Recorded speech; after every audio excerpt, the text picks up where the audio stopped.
Presiden Prabowo Subianto mengumumkan gelar 10 pahlawan nasional di Istana Negara Jakarta. Termasuk diantaranya adalah Presiden kedua Republik Indonesia Soeharto, Presiden keempat Republik Indonesia Abdurrahman Wahid, hingga aktivis buruh Marsinah.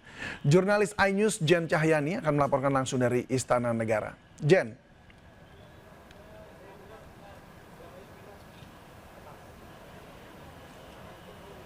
Ya, baik David dan juga pemirsa, ya betul sekali, baru saja pada tadi mulai pukul 10 pagi Presiden Prabowo Subianto memberikan tanda atau gelar pahlawan nasional kepada 10 orang, yakni mulai dari Presiden keempat Republik Indonesia Abdurrahman Wahid yang berasal dari Jawa Timur, kemudian Presiden kedua Republik Indonesia Jenderal Besar TNI Soeharto yang juga pada beberapa waktu kebelakang ini menuai pro dan kontra terkait pemberian gelar pahlawan kepada Presiden kedua Republik Indonesia Soeharto.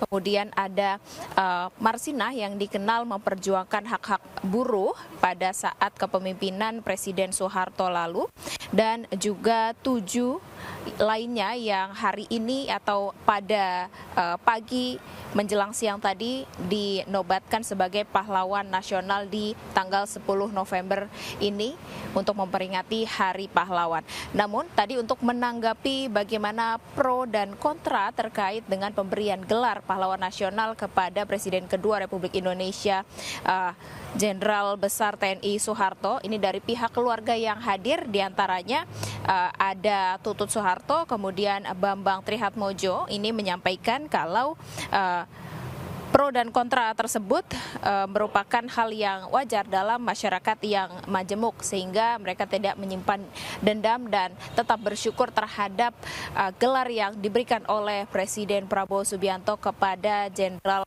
Besar TNI Soeharto yang menjadi Presiden kedua Republik Indonesia pada waktu lalu. Dan saat ini sudah selesai acara yang tadi juga dihadiri oleh sejumlah gubernur dari provinsi-provinsi di mana ini nama-nama pahlawan yang dinobatkan sebagai pahlawan nasional atau ke-10 pahlawan nasional yang hari ini sudah dinobatkan. Ini gubernur dari wilayah atau provinsi masing-masingnya juga sudah datang, dan juga sejumlah menteri juga hadir dalam acara hari ini, acara gelar pahlawan nasional di Istana Negara. Sementara itu, David. Baik, Jen, terima kasih untuk informasinya. Selamat bertugas kembali. Pemirsa, jumlah korban ledakan SMA 72 Jakarta bertambah. Ada 3 korban baru yang mendatangi RS Yarsi pada Sabtu malam dengan keluhan pendengaran. Sementara terduga pelaku peledakan masih dirawat intensif di RS Islam Jakarta. Saat ini total korban ledakan yang masih dirawat di RS Yarsi berjumlah 15 orang. 14 orang dirawat di ruang umum dan 1 orang dirawat intensif di ICU usai menjalani operasi. Sementara di Rumah Sakit Islam Jakarta Cempaka Putih, 14 orang masih dirawat inap, termasuk 1 terduga pelaku yang dirawat intensif. Kementerian Sosial akan memberikan pendampingan terhadap para korban yang mengalami trauma dari peristiwa ledakan tragis di SMA 72 Jakarta.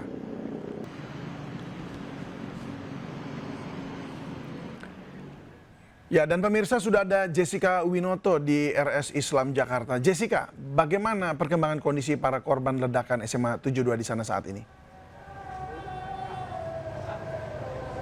Ya, selamat siang David dan juga pemirsa. Untuk kondisi terkini di Rumah Sakit Islam Cempaka Putih Jakarta Pusat, bahwa data terkini yaitu tepatnya pada pukul 8 pagi waktu Indonesia Barat, data telah diupdate yaitu sebanyak 14 pasien masih dirawat intensif di Rumah Sakit Islam Cempaka Putih Jakarta Pusat. Sementara untuk pasien yang telah diperbolehkan pulang yaitu ada sebanyak 29 pasien, sehingga untuk di total ada sebanyak 43 pasien yang telah menjalani perawatan di Rumah Sakit Islam Cempaka Putih Jakarta Pusat. Sementara untuk data di rumah sakit lainnya yaitu di Rumah Sakit Yarsi dan juga Rumah Sakit Pertamina Jaya, untuk di Yarsi sendiri ini ada sebanyak 14 pasien yang masih menjalankan perawatan intensif.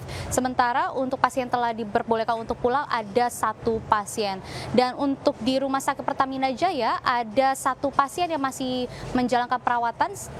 Sementara untuk pasien yang sudah diperbolehkan pulang ada 6 orang. pulang. Sehingga memang David dan juga pemirsa dapat kami sampaikan bahwa atas kejadian ledakan yang terjadi di SMA Negeri 72 Jakarta Utara pada hari Jumat yang lalu, total korban yang terdampak dari ledakan ada sebanyak 96 pasien, sementara untuk pasien yang telah diperbolehkan untuk pulang sebanyak 67 pasien. Sehingga H+3 atau 3 hari pasca kejadian ledakan masih ada 29 pasien yang masih dirawat intensif di 3 rumah sakit, yaitu di Rumah Sakit Islam Cempaka Putih, lalu juga ada di Rumah Sakit Yarsi dan juga Rumah Sakit Pertamina Jaya. Yang mana informasinya kami dapatkan juga bahwa seluruh biaya pengobatan bagi para korban ini ditanggung oleh pemerintah Provinsi DKI Jakarta, dan juga bagi para korban yang terdampak maupun siswa-siswi yang mengalami trauma dapat mendatangi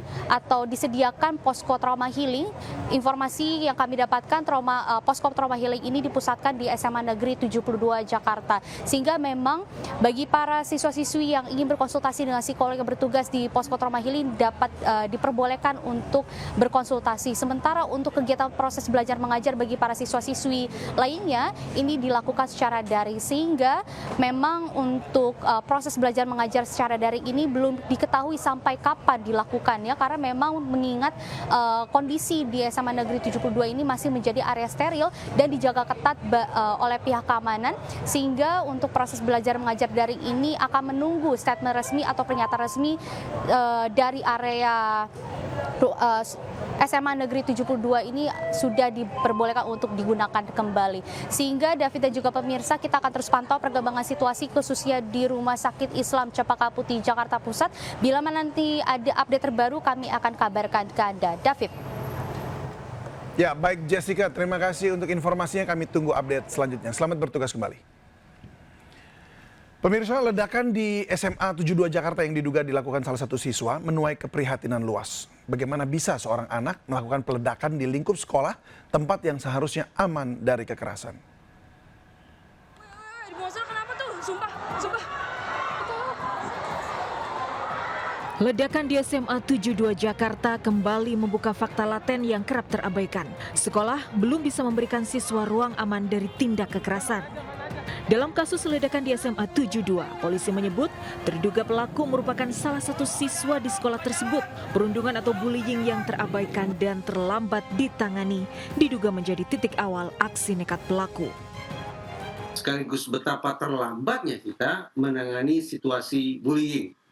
Akibatnya adalah korban bullying atau korban perundungan yang telah menderita sekian lama tidak menemukan telinga yang siap untuk mendengarkan masalahnya, tidak menemukan tangan yang bisa membantu mencari solusi atas persoalannya, kemudian memutuskan untuk menyelesaikan masalahnya dengan cara-cara kekerasan.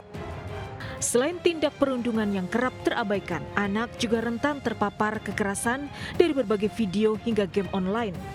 Pemerintah pun turun tangan. Dalam rapat terbatas Jumat pekan lalu, Presiden mempertimbangkan untuk membatasi game online yang mengandung kekerasan.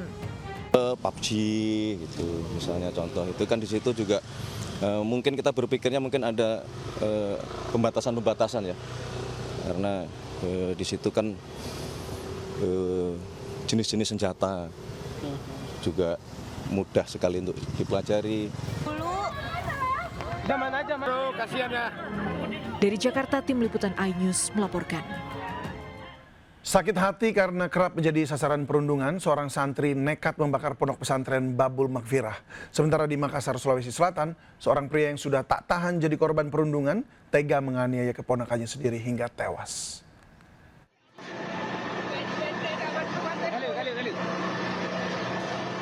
Seorang santri 16 tahun membakar pondok pesantren Babul Maghfirah di Aceh Besar, Aceh. Berbekal petunjuk kamera pengawas, pelaku yang masih anak di bawah umur itu ditangkap petugas di rumah orang tuanya di Kabupaten Aceh Besar.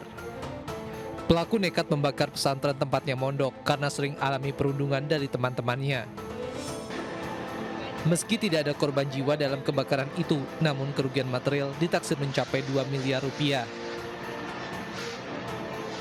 Untuk mempertanggungjawabkan perbuatannya, pelaku ditahan di sel khusus anak di Banda Aceh.